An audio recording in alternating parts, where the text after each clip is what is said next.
जिल्ला प्रहरी कार्यालय सप्तरीमा यहाँहरू सबैलाई स्वागत गर्दछौँ। यो लागु औषध गाँजा प्रहरी नियन्त्रणमा मिति 2081 11 महिना 19 गते बिहान अन्दाजी 10 बजेको समयमा जिल्ला सप्तरी राजविराज नगरपालिका वडा नम्बर 9 मलेट स्थित राजनारायण शाहको जग्गामा कम्पाउन्ड सहितको गोदाम घरमा गोप्य सूचनाको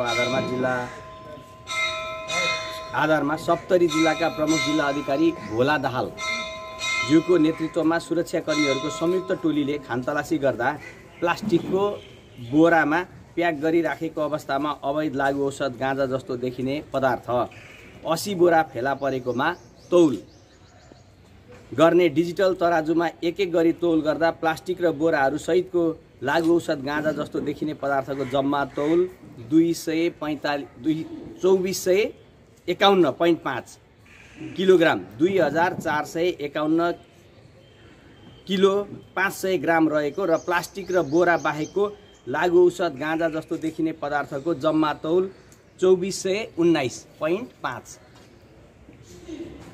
किलोग्राम बरामद गरी यस कार्यालयमा ल्याइएकोमा उक्त गोदाम घरमा बस्दै आएका देश भारत बिहार राज्य जिल्ला मधुबनी ग्राम पञ्चायत कुकुरदौरा वडा नम्बर 10 छातापुर टोल बस्ने वर्ष 66 को रामनारायण यादवलाई मिति 2081 साल 11 महिना 21 गते दिउँसो अन्दाजी 1600 बजेको समयमा सोही गोदाम घर अगाडि फेला पारी निजलाई जरुरी पक्राउ पूर्जी दिई पक्राउ गरी सम्मानित सप्तरी जिल्ला अदालत राजविराजबाट 5 दिनको म्याद लिई अनुसन्धान कार्य सुरु गरिएको। हस्, धन्यवाद।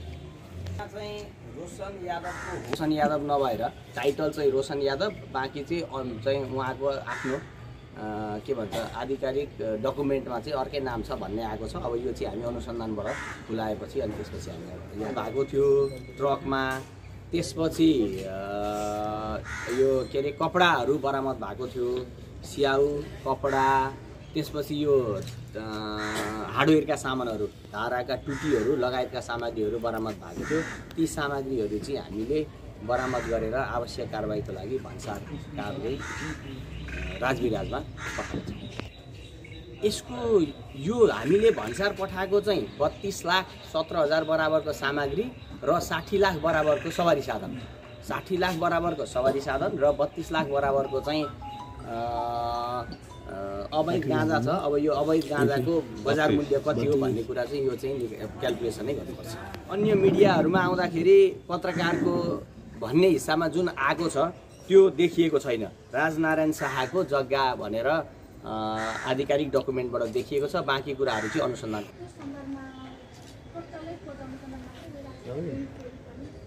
अब जुन रोशन यादव भनेको जुन राजनीतिज्ञले भन्नुभयो,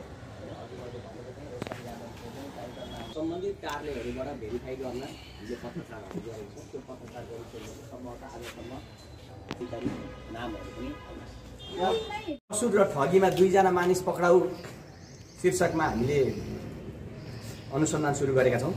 यो मिति 2080 साल असार महिनामा पीडितको नागरिकताको प्रमाणपत्र हराएकोमा निजको नागरिकताको प्रमाणपत्र फेला पारेका प्रतिवादीहरू अरुण कुमार यादव र अभिषेक यादव समेतले पीडितको नागरिकताबाट पीडितको फोटो निकाली प्रतिवादी अरुण कुमार यादवले आफ्नो फोटो टाँसी विराटनगर स्थित रहेको सिटिजन ब्याङ्कमा गई खाता खोली अन्य व्यक्तिहरूबाट लाखौं रकम ठगी गरिरहेको भनी यस कार्यालयमा नागरिकता सम्बन्धी कसुर र ठगीमा जाहेरी प्राप्त हुनसाथ यस कार्यालयबाट खटिएको प्रहरी टोलीले निज प्रतिवादीहरू अरुण कुमार यादव र अभिषेक यादवलाई कानुन बमोजिम पक्राउ गरी सम्मानित जिल्ला अदालतबाट म्याद थप भई अनुसन्धान कार्य भइरहेको।